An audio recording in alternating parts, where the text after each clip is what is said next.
അസ്സലാമു അലൈക്കും വറഹ്മത്തുള്ളാഹി. ബിസ്മില്ലാഹി വൽഹംദുലില്ലാഹി അല്ലാഹുമ്മ സ്വല്ലി അലാ സയ്യിദനാ മുഹമ്മദിൻ വഅലാ ആലി സയ്യിദനാ വ മൗലാനാ മുഹമ്മദ്.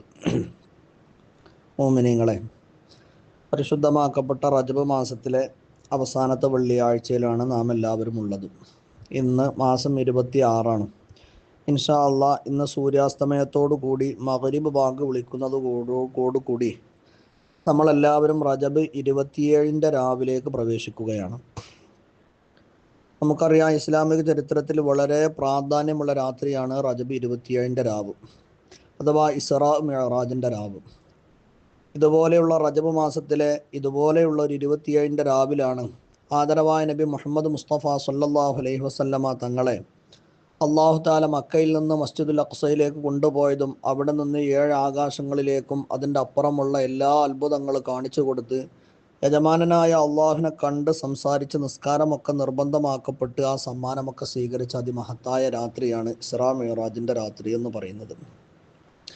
മാത്രമല്ല, ആ സമയം ഹിജറയുടെ 1 വർഷം മുമ്പാണ് ഈ ഇസ്റാ മിഅ്റാജ് സംഭവിക്കുന്നത്.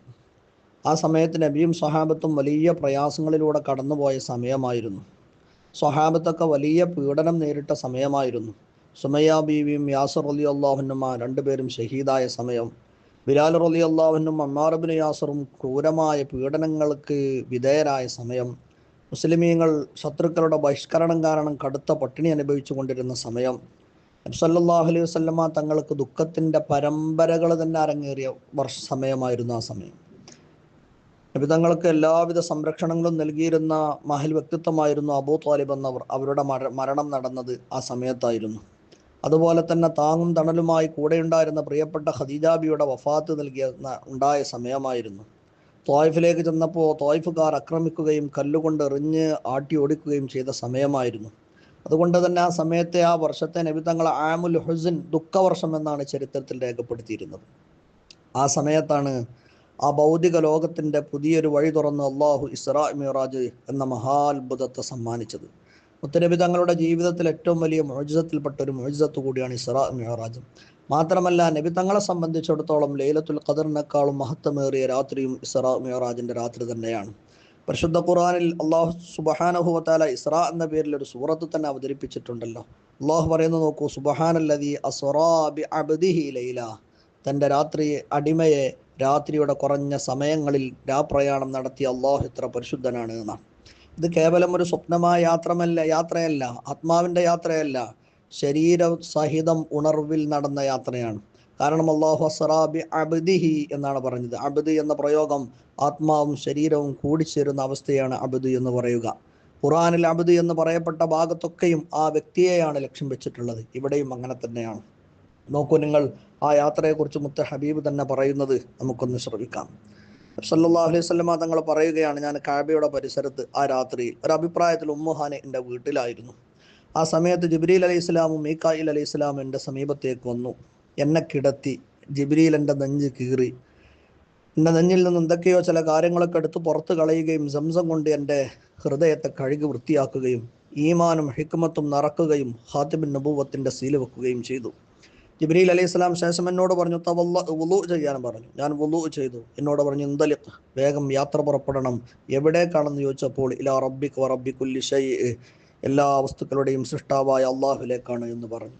ഞങ്ങൾ ആ മസ്ജിദുൽ ഹറാമിൽ നിന്ന് പുറത്തിറങ്ങിയപ്പോൾ അതാ ബുറാഖ് എന്ന് പറയുന്ന അതിസുന്ദരമായ വാഹനം, ആ വാഹനം ഉണ്ടായിരുന്നു അവിടെ. ആ വാഹനത്തിൽ കയറി യാത്ര തുടർന്നു.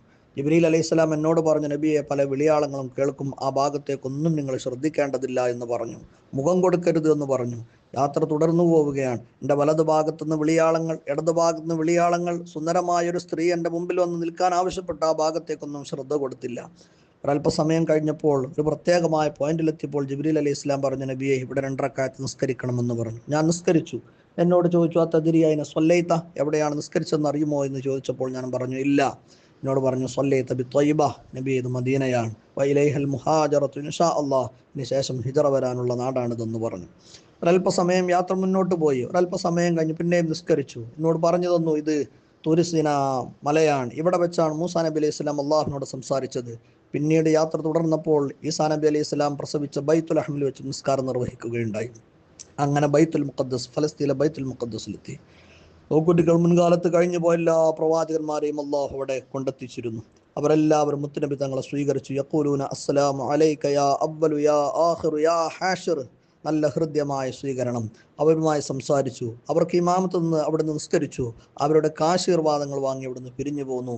ഈ മക്കയിലെ മസ്ജിദുൽ ഹറാമിൽ നിന്ന് ഫലസ്തീനിലെ മസ്ജിദുൽ അഖ്സ വരെയുള്ള ഈ യാത്രയെക്കുറിച്ചാണ് ഇസ്രാ എന്ന് പറയുന്നത്. നോക്കൂ നിങ്ങൾ, ഇനി മെഹറാജ് ആകാശയാത്ര ആരംഭിക്കുകയാണ്. നബി തങ്ങൾ പറഞ്ഞു, ഞങ്ങൾ പുറത്തിറങ്ങി. ആ സമയത്ത് ഫൈദൻ മിഅ്റാജുൻ ഇല സമാ, മസ്ജിദുൽ അഖ്സയുടെ ചാരത്തുള്ള പാറയിൽ ആകാശത്തേക്കുള്ള സുന്ദരമായ ഒരു വഴി, ഒരു കോണി, കയറിപ്പോകാനുള്ള പ്രത്യേകമായ ഇടം. അതിനേക്കാൾ ഭംഗിയുള്ളൊരു വസ്തുവിനെ ഞാൻ എൻ്റെ ജീവിതത്തിൽ കണ്ടിട്ടില്ല എന്ന് മാത്രമല്ല, ഭൂമിയിലുള്ള മനുഷ്യരുടെ റൂഹ് പിടിക്കാൻ വേണ്ടി അസ്രാഈൽ അലൈഹി ഇസ്ലാം ഭൂമിയിലേക്ക് ഇറങ്ങി വരുന്ന വഴി കൂടിയായിരുന്നു അത്. ഞങ്ങളതിലൂടെ ആകാശ ലോകത്തേക്ക് യാത്ര തുടർന്നു. ആകാശങ്ങൾ അലങ്കരിക്കപ്പെട്ടിട്ടുണ്ടായിരുന്നു, വളരെ സൗന്ദര്യമുണ്ടായിരുന്നു. അങ്ങനെ ഞാനും ജിബ്രീൽ അലൈഹി ഇസ്ലാം ഒന്നാമത്തെ ആകാശത്തിലെത്തി. വാതിൽ മുട്ടി, തുറക്കാൻ ആവശ്യപ്പെട്ടു. ആരാണെന്ന് ചോദിച്ചു. ജിബ്രീൽ അലൈഹി ഇസ്ലാം ഞാൻ ജിബ്രീലാണെന്ന് പറഞ്ഞു. ആരാണ് കൂടെയുള്ളതെന്ന് പറഞ്ഞു. മുഹമ്മദ് റസൂലുള്ളാഹി സ്വല്ലല്ലാഹു അലൈഹി വസല്ലം ഉണ്ടെന്ന് പറഞ്ഞു. വാതിൽ തുറക്കപ്പെട്ടു. ഹൃദ്യമായ സ്വീകരണം. ആദം നബി അലൈഹി സ്വലാമിന്റെ നേതൃത്വത്തിൽ അവിടെ സ്വീകരണം ഉണ്ടായിരുന്നു. രണ്ടാമത്തെ ആകാശത്തിൽ ഈസാ നബിയുടെ നേതൃത്വത്തിൽ, പിന്നെ യൂസുഫ് നബിയുടെ, ഇദ്രീസ് നബിയുടെ, ഹാറൂൻ നബിയുടെ, മൂസാ നബിയുടെ, ഇബ്രാഹിം നബിയുടെ അലൈഹിമുസ്സലാത്തു വസ്സലാം അവരുടെയൊക്കെ നേതൃത്വത്തിൽ ഓരോ ആകാശങ്ങളും സ്വീകരണങ്ങൾ ഒരുക്കപ്പെട്ടിരുന്നു. ഏഴാം ആകാശത്തെത്തിയപ്പോൾ വൈദൻ ഇബ്രാഹിം മുസ്തനിദുൻ ഇലൽ ബൈത്ത്, ഏഴാം ആകാശത്ത് ഒരു കഅബയുണ്ടായിരുന്നു. അത് മലക്കുകളുടെ ഇബാദത്തിന്റെ കേന്ദ്രമാണ്. ഇബ്രാഹിം നബി അലൈഹി സ്വലാമിന് അതിന്റെ ചാരത്ത് വെച്ചാണ് കണ്ടുമുട്ടിയത്. അത് ബൈത്തുൽ മഅ്മൂറാണെന്നും അതിന്റെ പ്രത്യേകതകളൊക്കെ അവിടുന്ന് പഠിപ്പിക്കപ്പെടുകയുണ്ടായി. പിന്നെ സിദ്റത്തുൽ മുന്തഹ കണ്ടു. അള്ളാഹുവിന്റെ അത്ഭുത സൃഷ്ടിയാണ്, മലക്കുകളുടെ വാസസ്ഥലമാണ്. കോടാനുകോടി മലക്കുകൾ അവിടെ ഉണ്ടായിരുന്നു. അങ്ങനെ പല കാഴ്ചകളും ഒക്കെ കണ്ട് ഒരു പ്രത്യേകമായ പോയിന്റിലെത്തിയപ്പോൾ ജിബ്രീൽ അലൈഹി സ്വലാം പറഞ്ഞു, തഖദ്ദം അൻത യാ റസൂലല്ലാഹ്, നബിയെ ഇവിടെ നിന്ന് നിങ്ങൾ ഒറ്റയ്ക്ക് പോകണം, എനിക്ക് പ്രവേശനമില്ല. നിങ്ങൾ നോക്കൂ, അള്ളാഹുവിൻ്റെ ഒരു പ്രത്യേകമായ ഒരു ഏരിയ, മലക്കുകൾക്ക് പോലും പ്രവേശനമില്ലാത്ത ഒരു ഏരിയയിലേക്ക് അള്ളാഹുവിൻ്റെ റസൂൽ പ്രവേശിച്ചു. അള്ളാഹുവിൻ്റെ അർശിൻ്റെ സമീപമെത്തി. പ്രപഞ്ചത്തിൻ്റെ സൃഷ്ടാവായ അള്ളാഹുവിനെ ഈ ഭൂമിയിൽ വെച്ച ഒരടിമ നേരിട്ട് കാണാൻ പോകുന്ന സമയമാണ്, സന്ദർഭമാണ്. അള്ളാഹുവിനെ കണ്ടപാടെ മുത്തുനബി തങ്ങൾ പറഞ്ഞു, അത്തഹിയ്യാത്തുൽ മുബാറകാത്തുസ് സ്വലവാത്തു ത്വയ്യിബാത്തു ലില്ലാഹ്, ഹൃദ്യമായ സലാം പറഞ്ഞു. അള്ളാഹു സലാം അടക്കിയത് ഇങ്ങനെയാണ്, അസ്സലാമു അലൈക അയ്യുഹൻ നബിയ്യ വറഹ്മത്തുള്ളാഹി വബറകാതുഹു. അപ്പോഴാണ് മുത്തുനബി തങ്ങൾ ഓർമ്മ വന്നത്, റബ്ബേ, അള്ളാഹുവിൽ നിന്നുള്ള ഈ സലാമിൽ ഞാനല്ലേ ഉൾപ്പെട്ടിട്ടുള്ളൂ, എൻ്റെ ഉമ്മത്ത് ഉൾപ്പെട്ടിട്ടില്ലല്ലോ. എൻ്റെ ഉമ്മത്തിനെ കൂടി ഉൾപ്പെടുത്തി അവിടുന്ന് മടക്കി പറഞ്ഞു, അസ്സലാമു അലൈനാ വഅലാ ഇബാദില്ലാഹി സ്വാലിഹീൻ. പിന്നീട് അള്ളാഹുമായി സംസാരിച്ചു, രഹസ്യങ്ങൾ കൈമാറ്റം നടന്നു. ഒരുപാട് ശ്രേഷ്ഠതകൾ, പ്രത്യേകതകൾ മുത്തുനബി തങ്ങൾ കൈമാറി. നോക്കൂ, യാ മുഹമ്മദ് ഇത്തഖത്തുക ഹബീബ കമത്തഖത്തു ഇബ്രാഹിം ഖലീല. മുഹമ്മദ് നബിയെ, ഞാൻ നിങ്ങളെ ഇതാ എൻ്റെ ഹബീബാക്കി മാറ്റിയിരിക്കുകയാണ്, ഞാൻ നിങ്ങളോട് സംസാരിച്ചിരിക്കുകയാണ്. വജഅൽതു ഉമ്മതക ഖൈറ ഉമ്മ, നിങ്ങളുടെ ഉമ്മത്തിനെ ഞാൻ ഏറ്റവും ശ്രേഷ്ഠമുള്ള ഉമ്മത്താക്കി മാറ്റിയിരിക്കുകയാണ്. വഖുദ് മാ ആതൈതുക വകും മിനശ് ശാകിരീൻ, ഇതാ ഞാൻ നിങ്ങൾക്ക് നിസ്കാരം നൽകുകയാണ്, ആ നിസ്കാരത്തെ നിങ്ങൾ സന്തോഷത്തോടെ സ്വീകരിക്കുകയും നിങ്ങൾ നന്ദിയുള്ളവരിൽ ഉൾപ്പെടുകയും ചെയ്യണം. നോക്കൂ നിങ്ങൾ, 50 വക്ത് നിസ്കാരം സമ്മാനമായി നൽകപ്പെട്ടു. മൂസാ നബി അലൈഹി ഇസ്ലാമിന്റെ ഇടപെടൽ കൊണ്ട് അത് 5ആയി ചുരുക്കപ്പെടുകയും ശേഷം സ്വർഗവും നരകവും എന്തെല്ലാം അള്ളാഹു സംവിധാനിച്ചിട്ടുണ്ടോ അതെല്ലാം കണ്ട് സുബഹിക്ക് മുമ്പ് മക്കയിലേക്ക് തന്നെ മടങ്ങിയെത്തുകയും ചെയ്ത അത്ഭുതകരമായ ആ യാത്ര നടന്ന മഹാസംഭവത്തിന് സാക്ഷ്യം വഹിച്ചത് ഇതുപോലെയുള്ള റജബ് മാസം 27 രാത്രിയായിരുന്നു. ആ രാവാണ് ഇന്ന് സൂര്യാസ്തമയത്തോടു കൂടി നമ്മിലേക്ക് കടന്നു വരുന്നത്. എൻ്റെ പ്രിയപ്പെട്ട മുഅ്മിനീങ്ങളെ, നമ്മളതിന് നന്ദി ചെയ്യണം. ആ രാവിലെ നമ്മൾ നല്ലതുപോലെ ഉപയോഗപ്പെടുത്തണം. നിങ്ങൾ നോക്കൂ, ഇന്നത്തെ രാത്രി നേരം പുലരുവോളം ഇബാദത്ത് ചെയ്യേണ്ട രാത്രിയാണ്. ഈ രാത്രിക്ക് നമ്മൾ കൃത്യമായി നന്ദി രേഖപ്പെടുത്തണം. കാരണം നമ്മുടെ നേതാവിന് അള്ളാഹു വലിയ ബഹുമതി നൽകിയ രാത്രിയാണ്. എങ്ങനെയാണ് നന്ദി രേഖപ്പെടുത്തേണ്ടത്? ഒന്ന്, ഈ രാവിലെ ഇബാദത്ത് കൊണ്ട്, നിസ്കാരങ്ങളെ കൊണ്ട്, ദുആകളെ കൊണ്ട്, സ്വലാത്തുകളെ കൊണ്ട്, ദിക്റുകളെ കൊണ്ട്, ഖുർആനുകളെ കൊണ്ട് ഈ രാവിനെ നമ്മൾ ധന്യമാക്കണം. അതുപോലെ തന്നെ നാളെ ശനിയാഴ്ച പകൽ, റജബ് 25 പകലാണ്. സാധിക്കുന്നവരൊക്കെ സുന്നത്തായ നോമ്പെടുക്കണം. അള്ളാഹു താല നമുക്കൊക്കെ അതിന് ഭാഗ്യം തരട്ടെ. റജബ് മാസത്തിലെ നോമ്പ് ഈ മാസത്തിലെ ഏത് ദിവസം നോമ്പെടുത്താലും വലിയ ശ്രേഷ്ഠതയാണെന്ന് മുത്തുനബി തങ്ങൾ പഠിപ്പിച്ചിട്ടുണ്ടല്ലോ. ഇന്ന ഫിൽ ജന്നത്തി നഹ്റ ഖാലു ലഹു റജബ്, റജബ് എന്ന പേര് പറയപ്പെടുന്ന ഒരു പ്രത്യേകമായ പുഴ തന്നെ സ്വർഗത്തിലുണ്ടെന്നാണ്.